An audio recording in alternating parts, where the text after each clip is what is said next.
Barbecue స్టైల్లో crispy corn ఎలా తయారు చేయాలో చూపిస్తాను.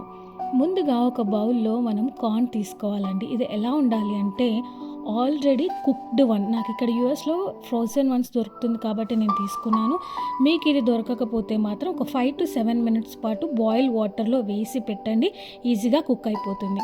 ఆ తర్వాత నేను ఇక్కడ కొద్దిగా సాల్ట్, కొద్దిగా టర్మరిక్ పౌడర్, కొద్దిగా చిల్లీ పౌడర్, కొద్దిగా coriander powder,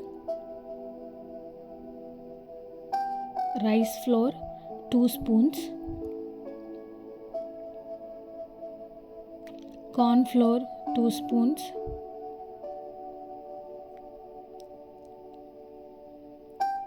besan flour 1 spoon వేసి మంచిగా దీన్ని ఒక మంచి మిక్స్ అనేది దీనికి ఇవ్వడం జరిగింది.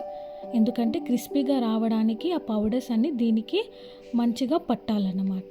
చూడండి, ఇక్కడ చూపించిన విధంగా మొత్తం అంతా మిక్స్ చేసుకొని పెట్టుకొని దీన్ని మనం ఆయిల్లో డీప్ ఫ్రైకి చేస్తామన్నమాట. సో ఏదైనా కానీ డీప్ ఫ్రై చేసేటప్పుడు దానికి సరిపడా ఆయిల్ వేసుకోవాలి. ఇప్పుడు నేను దీన్ని మొత్తం 1 గంటతో పాటు కింది నుంచి పైకి కలపడం వలన మొత్తం అనేది డీప్ ఫ్రై అవ్వడం జరుగుతుందన్నమాట. ఇక్కడ చూపించిన విధంగా ఈ స్టేజ్ రాగానే తీసేస్తే సింపుల్ బార్బిక్యూ స్టైల్లో క్రిస్పీ కార్న్ పిల్లలకి ఎంతో ఇష్టంగా తినే స్టార్టర్ రెడీ అయిపోయినట్టే. దీంట్లో మీకు కావాలి అంటే ఇంకా ఎక్స్ట్రా పెప్పర్ కానీ ఏదైనా కూడా యాడ్ చేసుకోవచ్చు. నా స్టైల్లో నేను ఇక్కడ ఆనియన్స్ వేసుకొని తిన్నానన్నమాట. సో ఈ రెసిపీ కనుక మీకు నచ్చినట్లయితే please try it, give a big thumbs up.